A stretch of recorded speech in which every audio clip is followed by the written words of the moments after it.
Welcome, gents. Hope you're feeling well. Hope you're feeling chatty. Good. Okay. So we've titled this session, Has Globalism Failed? First of all, I guess we need to outline what globalism means, what it is, and then we'll get into the discussion. Bob, would you like to explain what that means? People may have different definitions, but we all know about globalization because we have businesses that operate all over the world.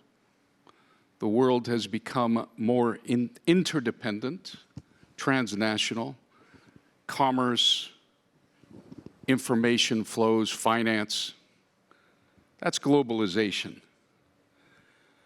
Globalism is essentially the ideology that supports globalization in a managed form that one could say believes that societal and international issues are best managed rather than let occur due to free enterprise. So globalism is really that sense that the world is better managed from above rather than let loose to be free. That's how I think is a fair definition of those terms. And really, it goes to the issue of the nation state, its legitimacy, its morality. We grew up in a world of nation states. And nation states are sovereign entities that are bound together by common identity, by common culture, generally by common language and common history. So globalism is the idea that diminishes the importance of the nation state. That's how I would start. Okay. We will bring this around to yachting as the conversation develops, but let me give you a quote here. So President Trump has said, "We reject the ideology of globalism and we embrace the doctrine of patriotism." He added, "The future does not belong to globalists, the future belongs to patriots." So given that and given Bob's definition of globalism versus globalization, Rob, maybe you would care to kind of give your response to that President Trump notion. Well, certainly that's the way he thinks, but I think that that's a very dangerous view of the world, and that we have over the years become more dependent upon one another. It is the world is flat. I mean, we rely on countries all over the world to feed supply chains. We cooperate with one another in everything from health to climate, et cetera. And I don't think we're in a world where going it alone is the correct way forward. So I'm extremely concerned about Trump's view and how that's affected world public order. John, do you want to have a thought on that one as well?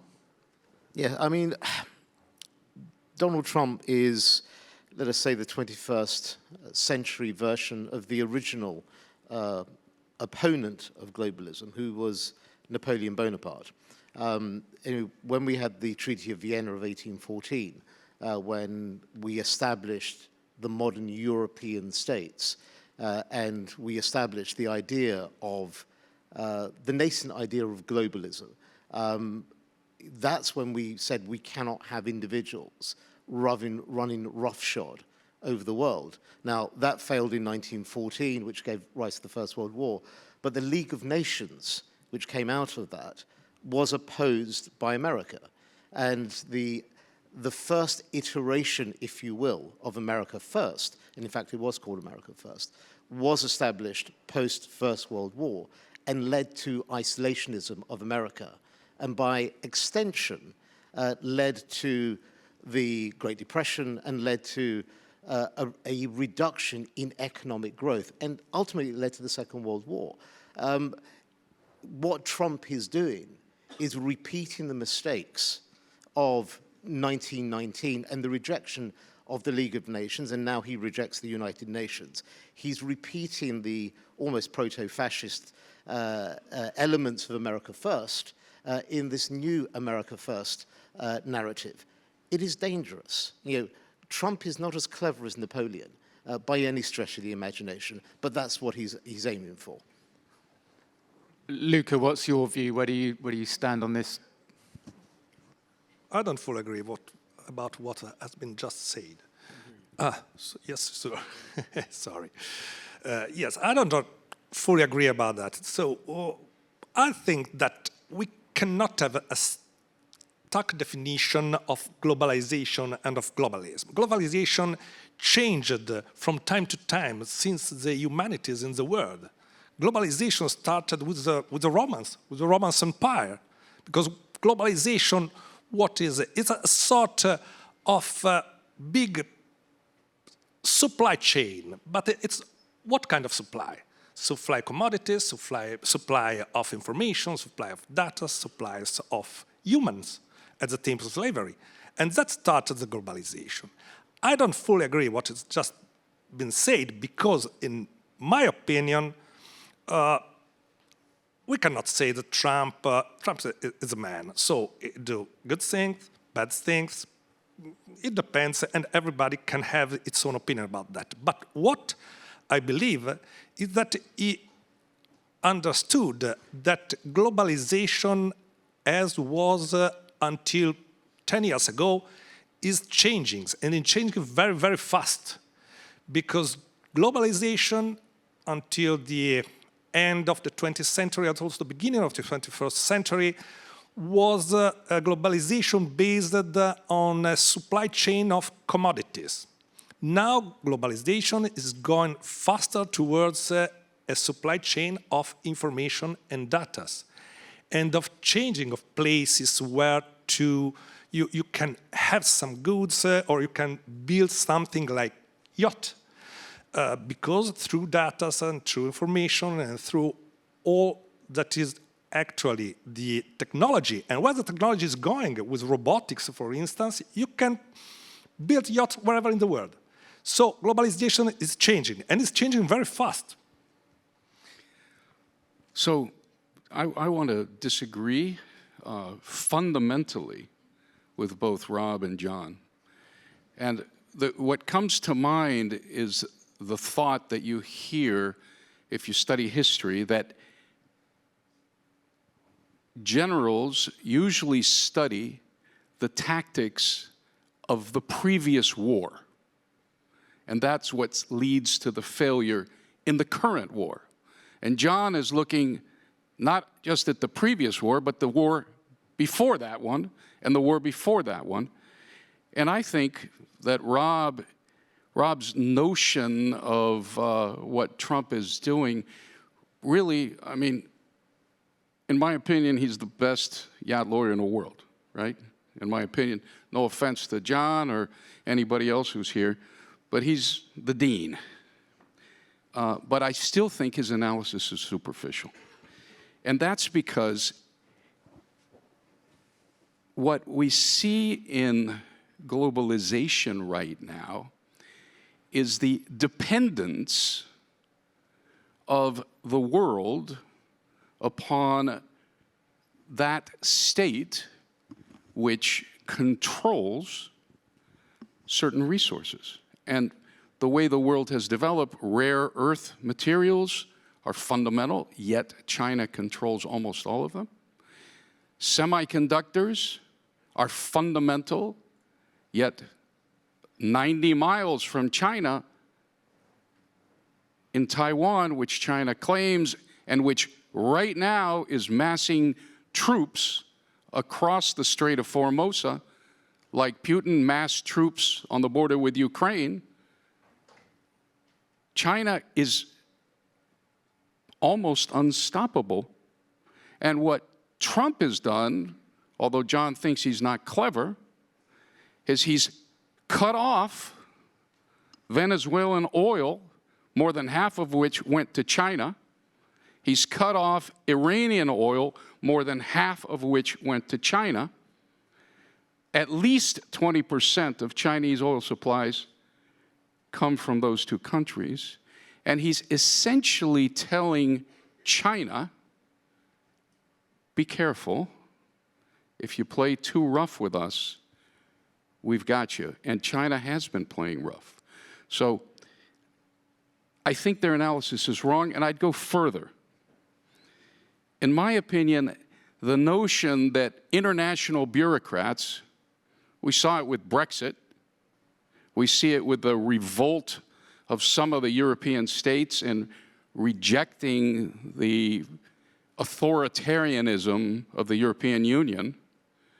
In my opinion, this notion of globalism is actually anti-democratic. It takes decisions away from people at the local level. It's authoritarian for the same reason.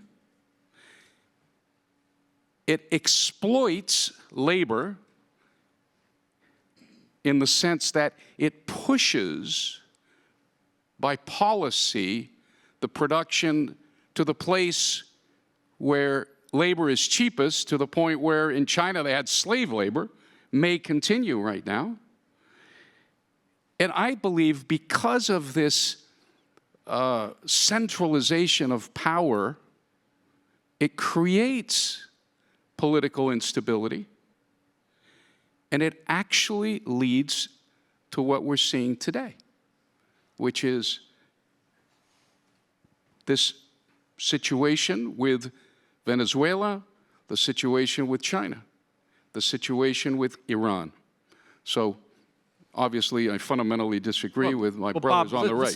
Let's assume you're correct and that China represents a threat, and whether it's from the control of rare earths, and by the way, they don't have more rare earth materials than anybody else, they just process it more than we do. So it's still something that can be done about that. But put that aside.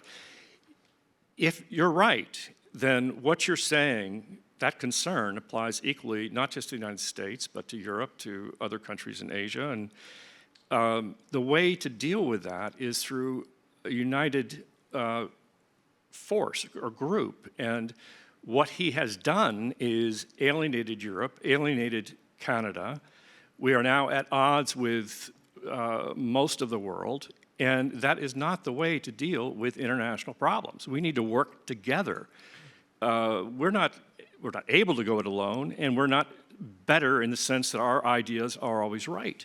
We've got to work with others to tackle these difficult international problems. Let me just read a quote out here.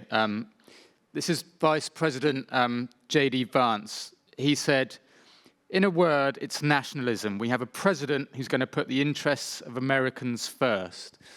John, do you want to respond to that? I find it odd that out of America this language is coming, because the Republican Party, in its modern iteration prior to Trump, was built on the foundations of Ronald Reagan.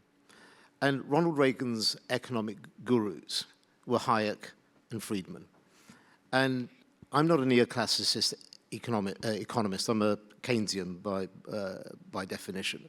But what Friedman promoted and what Reagan promoted, because he appreciated what Friedman did and Margaret Thatcher did exactly the same thing, and I'm not a Thatcherite by any stretch of the imagination, was free trade globalism. And Robb mentioned the flat world. The flat world was a concept developed by Milton Friedman. The idea that you could flatten the world, that you could have deep economic independence, and you could have global economic benefits by this idea of competitive advantage, that you do the things you are good at, and you don't have to, it's a waste of economic resources to have each nation having a complete industrial structure. That's why we have parts of the world that do semiconductors, parts of the world that do commodities, parts of the world that are good at other things. And that was the very basis of the growth of free market economics, the very basis of what ended the USSR. The growth of our industry post the collapse of the Soviet Union was the oligarchs exploiting that free market economics that came from freedmen. And to now roll back that and say, we like free market economics, but only on our terms, to deny the theories of Friedman and say that there shouldn't be this flat world is errant nonsense. To me, that's absolutely amazing, because a Keynesian is saying that. So what the world is turned upside down when John Leonida is supporting Friedman rather than Keynes. Well, I support Keynes at a national level, but I'm recognizing at an international level what Friedman and Reagan did. I don't necessarily support untrammeled free market economics, but I am saying that the Republican Party in the 80s and 90s were built on free market economics, and to call what's happening now free market economics, yet at the same time deny the elements of Friedman's flat world is errant nonsense. But it's because it's realistic. Because what you say, that it's correct, but it's based on a principle that everybody respects the same law. The law of commerce, the law of finance, the law of environmental, and so on. If you don't have that, you cannot achieve that kind of result. Well, that's why you have the anarchy of the marketplace now. In the world, we have countries that don't respect this kind of rules. And that is the reason why I believe that China is a treat, and is a great treat, not only for US or for European, but for all over the world. They don't respect anything. They subscribe treaties and they do whatever they want. They certify that they respect some kind of law, but they don't. And we know everybody working in markets like steel, shipyards, and similar, they know that. They don't respect environmental law, they don't respect quality law, but they certify that they do that. So this is a problem. We must be also realistic. I agree with what you said, that the perfect world would be a flat world, with an open market to everybody, with all the possibility for every country and every people to have everything that they can at the same condition. But this is not the world. So we must deal with the real world, and sometimes we have to change something. And also to change this, imposing something and imposing the changings. Otherwise, we will, let's say, try to achieve something of utopistic, but we'll never achieve it. But it goes back to what I was saying, though. If we acknowledge that there are some countries that don't play by the rules and things need to be done to, to curb the detrimental effects of that policy, aren't we better as a world attacking that together? I mean, working with one another, working with our European allies, working with our Asian allies to deal with this. And to get back to your original question, which is this issue of America first, I never liked that expression, because for every country, it is that country first. You have to look after your own.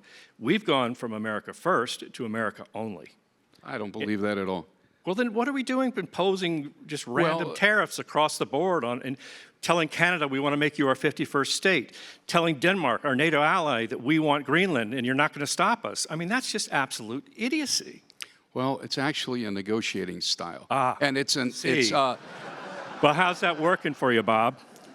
Well, actually, if you want to know how it's working, you say you want European cooperation. Well, hell, we had a treaty for NATO that everybody was supposed to put in 5% of their gross domestic product. And did they? Did they ever? Did they ever? None of them did. And Germany put in the least. So you think that we're worse off with 2% of NATO at the time of Obama today than we would have been? Obama administration, 2%, but they did not. So, but Obama imposed the 2%, but no state respected it in the NATO. And so Trump said, do it, and he's talked some baloney, which was, hey, if you don't defend yourself, you don't do this, we're not going to defend you. That's an absurdity. But that was his negotiating style. But don't you see that absurdities may be a negotiating style, but it also has a huge detrimental effect on our relations with our allies? People take what people say at face value sometimes, and sometimes it's very difficult to walk that back. And getting back to NATO, yeah, I mean, NATO has its imperfections. Look at the United Nations. The United Nations has its imperfections, but the world is still a better place because those organizations exist. I know, and it's unfortunately utopians like you, right, who believe that that people behave rationally, and actually like John, who's talking about the flat world, they don't talk about or they don't consider other issues like besides economic efficiency, right? Economic efficiency is not the only criteria, right? There are other criteria for what makes, I think, a civilized world, right? Yeah, and like the World Health Organization. How's that doing these days? Mm-hmm. Well, the World Health Organization, we can have a discussion about ivermectin and hydrochloroquine and their effectiveness, and ivermectin being given a Nobel Prize for its use in humans, right? We can have those discussions. The World Health Organization, in the opinion of many, had too much influence of China, which gets back to what Luca said. The Paris Climate Agreement. Well, there are others some people think that humans are God, right? And we're going to stop. If you know anything about geological history, and I don't know much, but my father was a geologist. In human history, we've had a lot more carbon dioxide in the air than we have now. So I'm not talking about not being sustainable. I believe we should be sustainable. We should live in a reasonable way. But we're not God, and we're not going to change the solar energy output when it goes up and down. But the issue, the reason why we're all here today is because we're involved in the super yacht world. And I forgot that's why we're here. And in my study of the history of the super yacht world, the growth of the industry happens when there is certainty, when there Absolutely. When there is an expectation that tomorrow will happen. Post-1945, for 10 years after post-1945, the super yacht industry effectively died. And I've read newspaper articles, magazine articles published in the late 40s and early 50s. And all of them said, the day of the great white super yacht, the great white yacht is over. It's done. And it was done because they said the extremes of pre-1939 Europe and the world, which precipitated the Second World War, must never be allowed to happen again. Now, it took the Greek shipping potentates of the early 60s to restart that super yacht industry. It took the post-Soviet oligarchs of the late 20th century to restart the super yacht industry again. If we enter another era of economic and political instability, there won't be another super yacht investor conference in 10 years' time. It will end. And what we need is economic stability and economic and political certainty. And that's not what we're getting. That's why globalism gives that to us. To build on what John's saying, and this is something I've said many, many times, is that it's not money that drives buying and building yachts. There will always be money. There is a world awash in money out there. What determines whether someone builds or buys a yacht is psychology. If you feel good about the world, if you feel good about your personal situation, you're going to buy a luxury asset. If you don't, if there's something about the world that makes you nervous or uncertain, regardless of how many billions that you have in the bank, you won't. So stability is key, and the type of policies that Trump has been enacting are detrimental to that. We are in a much more uncertain world today than we were even a year and a half ago. And that's negative for the yacht industry. It's a strong negative. Well, sometimes you have to do things in the short term to achieve long-term stability. And Well, we're talking about short term. Keynes said, in the long term, we are all dead. let me say Hard this. to argue that. Yeah, there's two things that I want to go to. Twice you've referred to what led to the origin of the Second World War. And I have a different view of that entirely in terms of post-war, the Western Europe, the treatment of Germany, rest of Western Europe's treatment, the subjugation, in effect, economically, of Germany, which I think was what gave rise to a climate in which we could have what gave rise to the Second World War. And what you were talking about right now, stability. Look, the reality is, and everybody in this room knows it, when Trump got elected the first time, what happened to the super yacht industry? That was the beginning of the boom.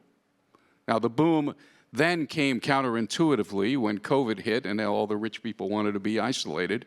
But it is undeniable that Trump's policies led to that. And I think once we get over this hump, unless the world comes to an end, it'll happen again. So what's happened to sales of production yachts since Trump started enacting his European tariffs? Has that been a good thing for Europe? Of course not. Of course not. But it's one of those things that needed to change. As we spoke about, or at least I spoke about last year at this conference, the Marshall Plan was designed and intended to rebuild Europe and Japan. And it worked. And it created these unfair tariffs in which a BMW to come to the United States paid 2.5%, and a Chevy to go to Germany paid 12.5%. So how long is that supposed to last? Is that unfair? Yes, there's a change in tariff rules, but they're being renegotiated. Things are not static. Things change, and they have to change. And what makes it difficult is the inertia of the way things have been, and the inertia of saying, well, we need stability, so we'll put up with this baloney, or we'll put up with that baloney, because let things be as they may, because we don't want instability. Well, looking at trade policy specifically, that, yeah, there may be instances where countries are subsidizing different industries and to the detriment of ours. And that's something you can attack, but you attack it with a rifle. You don't attack it with a hatchet or a shotgun. And the tariffs he's imposed are across the board. We have countries with whom we've always had excellent trade relations who are now subject to the same tariffs as those with which we've had difficulties. And we should be looking at this on a product-by-product, country-by-country basis. In fact, they are. In fact, they are. They're negotiating treaties with every country. That's what they did. But the starting point was a sledgehammer. Ah. So where do you think is the ending point? Once you've broken a skull, you can't put it back together. Right. No, I agree with that totally. I mean, who's ever going to trust us again? Well, who in this room doesn't know that most of the super yacht buyers in the world are coming from America? We've heard every statistic in the world. And I don't know about this issue of trust. The bottom line is everybody here builds big boats or works in the industry that builds big boats. Americans are going to buy big boats, and they're going to keep building big boats, and they're going to trust Americans to pay for the big boats. And so what else do you want? I want a world where we work together towards common goals, Bob. There you go. You know, the utopian. Luca, anything else to add there? So I think the tariffs has been used as a provocation in order to start negotiation. We know that the amount of tariff, if they should stay as they are, it's give or take $100 billion a year, while tax revenue are 2.5 trillion. So that means that tariffs, give or take, are less than 0.4, 0.5% of the revenue of the US. So they're not aims to get money or put, let's say, something of economical pressure on other countries. It's to provoke a reaction from the countries. It's a provocative reaction to start a negotiation, to rebalancing rebalancing the unbalanced situation that happened after the started from the 70s and ended in with the pandemic situation. So we need to rebalance that. And I think also that we need to start to discuss again about reality instead about some that is utopistic. I read, there is a part of the national security strategy of Trump now, 2025, November 25, that deals with that matters and say, in order to live in a peaceful and prosperous world, we need that all the country regain peaceful and prosperity. Because if I am in peace and if I am wealthy, but if my neighbor is not so, there is a risk. I am at a risk because he sees that I stay well, stay bad, and so something could happen. So we still have to discuss about that, having let's say, looking at the reality, not looking at something that we are in the world where each other loves than his neighbor, because it's not so. So we have to deal with reality. And in that respect, we have to consider that there are a lot of things that must be changed. And what is happening these days is something is changing. I do not agree with everything. I don't agree with a new war in the Middle East. But in my opinion, we cannot, now that the world is much more and more and more globalized, to have a part of the world that is a volcanoes every day. Every day we don't know what could happen. Every day we don't know if a new conflict in that region will happen, if the Hormuz Strait will work, if the Red Sea could be available for traffic, it's impossible to work that way. So something must be done.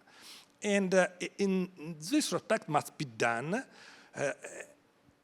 trying to change the things. I don't think that Trump is doing nothing else than what has been done during the last century. It's also a bit even more, because you know, that was 2 centuries ago, James Monroe said that the Western countries let's say, stop their colonialism in the Americas. Then Theodore Roosevelt says, we are the new international police of the world. And now I think there is someone that say it cannot be tolerated that anybody can make everything in the world at every want, putting at risk the peace, putting at risk the traffic, putting at risk everything, finance and so on, environmental and so on. So we must change something. If we don't do anything, I think that will be a much bigger problem than local conflicts or than this kind of tariff conflicts, because every state and every economy has tariffs in the world. What Trump did is just to provoking something, increasing these tariffs immediately, suddenly, to achieve something in the future in this respect. I actually agree with Robb that we should work together, and I think Trump in the Middle East with the Abraham Accords has shown a lot of that. The Arab world is generally united against the exporters of terrorism in Iran. And in fact, even in the Ukraine-Russia situation, I mean, the reason that Ukraine has any capability of defense is because of the Trump policy of giving them Javelin missiles. So I think we are working together. It's just things needed to change. The balance needed to change. And as Marco Rubio said at the Munich Security Conference, look, we want, as Americans, or Trump wants, to work with Europe. He doesn't say it the same way. Trump says things in his way. Vance says things his way. But Marco Rubio is a really great exponent and articulator of the idea that working with Europe is really what America wants, and they want to do it, or the motivation is to preserve the great things about Europe that were imported into America. But when some of those great things begin to waver, right, then it's time for the Americans in the position that they are to kind of insist that they move back. I don't think that there's anyone in Europe right now who thinks we want to work with them. I think their view of Trump is that he is, what's the right word, a total loose cannon on the world stage who represents a great threat, not just to world public order, but to humanity. And the types of things that could come of some of his policies are scary. We haven't necessarily seen it all yet. And you use the example of Ukraine. I mean, how can you say that Ukraine today exists because of our support in giving them Javelin missiles? We've abandoned Ukraine. And it's only Europe now that is carrying the ball on that one. You can't, you got to open your eyes. I mean, this guy is a real threat, not just to the United States and some of the policies that he's enacting domestically, but internationally. It's just, well, whatever. I think that you're probably, if not alone in this room, in a very small group. Well, at least there's someone on my left right here who generally agrees with me. And I will tell you that it is sometimes dangerous to express contrary positions to conventional wisdom when you're in a large group. I remember in Florida going to a bar meeting and people who were very open-minded like you, but a little bit more so because you'd shake my hand, but they wouldn't, right? I still love you, Bob. I know you do, but the type of rhetoric that you're using, in my opinion, is inflammatory, and there are, I guarantee that there are a lot of people in this room that agree with me. Why? Because I speak to them, and they come and tell me, and they're not willing to speak up in public, most of them, because you pay a price for supporting Trump over here. But the room has plenty of them. I guarantee that. John, do you want to have another go? Well, just Me or him? John? I think at the end of the day, apart from it getting dark, I mean, the issue with the problems with America are not about tariffs and other countries charging exorbitant tariffs on American goods. There was a fundamental deindustrialization in America. There is a breakdown in the American economic system. And when that happens, you have two approaches to solve that. Either you accept that there is a problem and you restructure, or you start blaming other people. And what Trump has done is blamed other people, blamed other systems, blamed globalism, and sought to externalize by scapegoating the rest of the world for America's problems. America has problems, but it's not the world. I don't think, John, it's been a breakdown in our economic system. I think there's been an evolution, and we're moving from producing goods to producing services, and we're still dominant when it comes to services and the international export of services. I think the problem is that Trump is trying to bring us back to an age where we no longer belong. We've moved on. And you just have to accept that. And it's for the good. I mean, let a lot of the rest of the world manufacture stuff and let us do what we do best. And you can't roll back the tide. It's as simple as that. Well, when the tariffs, as I was pointing out, the German tariffs versus the American tariffs, and it was that way throughout Western Europe, when they're imbalanced, what's wrong with balancing them again, right?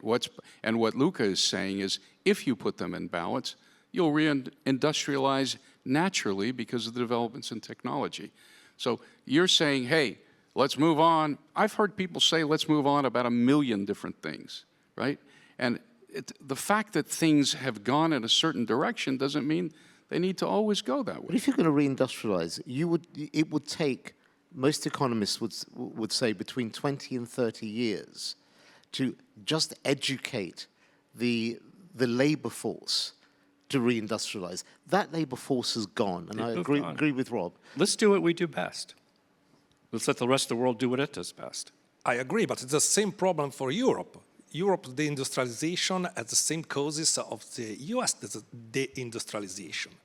But even the main problem is that until 20 years ago, we had most of countries that produced commodities and few countries that produced manufacturers, so had technologies, skills, capabilities to do that. In 20 years, the world completely changed in that respect. Now, almost all countries, we can say all the developed countries, but let's say most of the countries in the world have the capability to manufacture everything. But the commodities required to do that are in the hands of very, very few countries, like China, for instance. So also that one, to reindustrialize the world must change, because I cannot industrialize something if I don't have the commodities for the industry. And the old industry is gone. So I need to have the access to rare earth, neon gas, and similar. What is required for a new industrialization? Absolutely. If I don't do that, I can't do industrialization. But you've got to, you have and to... of course, I need also the labor works, the labor force. But you also have to pay a price for it. You can't seize someone else's rare earths, like in Greenland, in order to guarantee your reindustrialization. I mean, for the political right to have created the flat earth free market system, and then 20 or 30 years later say, actually, we wish we hadn't done that, is rather rich. But there we are. No one said that you shouldn't have done it. What I am saying is that things change, and one must adapt to change. And what Robb is saying, kind of what you're saying, is things change, and we're going in one direction, and we should never have a change of course. And what Trump represents is a change of course. When there was basically a failed state in Venezuela, he decided to change course. When there was one power in the Middle East that was destabilizing really the world, he decided to change course. Now, yeah, we're in for a rough go here for a while, but it should, ideally it'll work out. I don't think it's the end of the world. Well, I don't maybe it think will. it's the end of the world. They're dropping bombs on there. They're going to drop bombs until they take out all the Revolutionary Guards, and then let's see what happens. Where else is he going to change course? I mean, where does this end?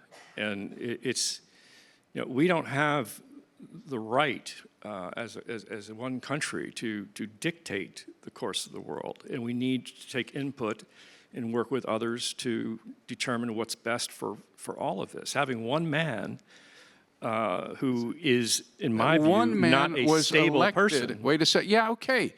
So I'm not a stable person, and the majority of Americans are unstable too. We all knew who he was, and we all voted for him. So basically, in your opinion, half of America is mentally unstable. I'll put it this way: half of America. I think it's more than half of America, but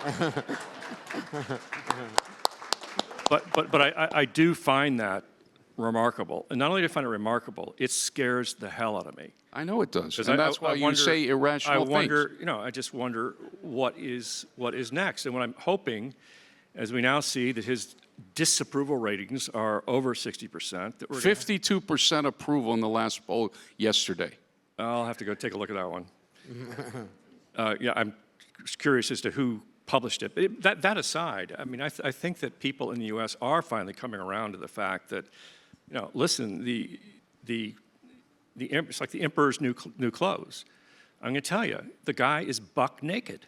I mean, we just have to see him for what he is, and I think more and more people are coming around to that.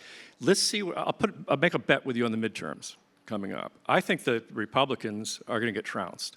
I think there's going to be a significant change in both chambers of Congress, and I think the next 2 years we're going to be facing a very different administration. So we'll see. Well, I'll see you here next year. Okay. That's brilliant. Shall we leave it there, gentlemen? That was fantastic, compelling stuff. Thank you very much indeed.